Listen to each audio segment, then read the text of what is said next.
Her hair sat lazily, perhaps styled in a bun atop her head.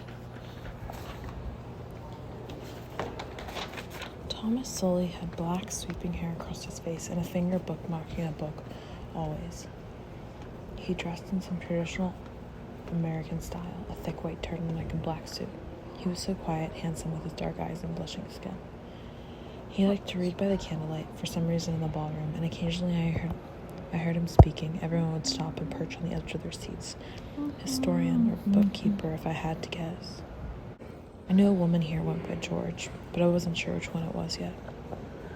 Beautiful blonde, almost orange curls and tiny features, natural cat eyes, and a mouth that tended to frown.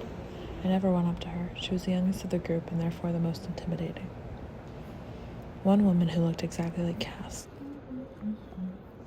His twin. Well, only their bright blonde hair. Quiet, but she had a feud with another one of the guests. His name was Baptiste. How could you possibly not like the long-necked Catherine? But every time I looked at him, his eyes were set in a glare looking towards her.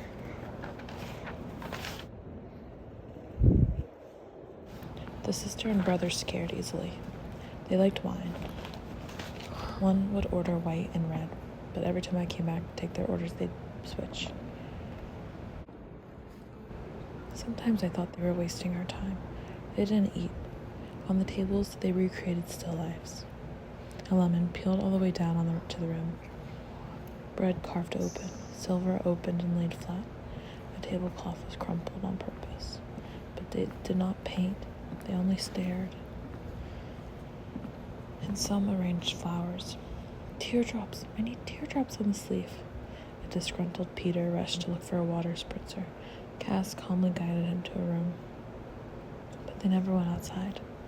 Some of them didn't touch the still lifes, like that one guy. He was comfy just reading. They'd come in, play cards. Then we'd get there and they'd say, I need a lemon and a peeler. And we'd get their drinks.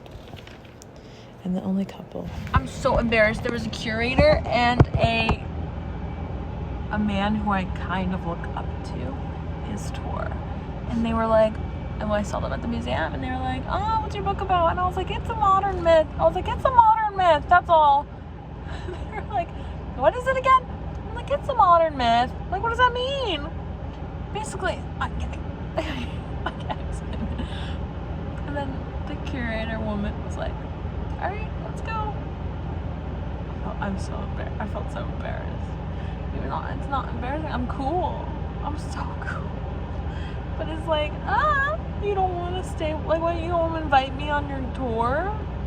What the fuck? I know if it was just Haran, he would have been like, let's go on a tour. And I would have been like, okay, Haran, let's go. But, and then I just immediately left the museum after that, after I saw them. Embarrassed. But at least I got some work done.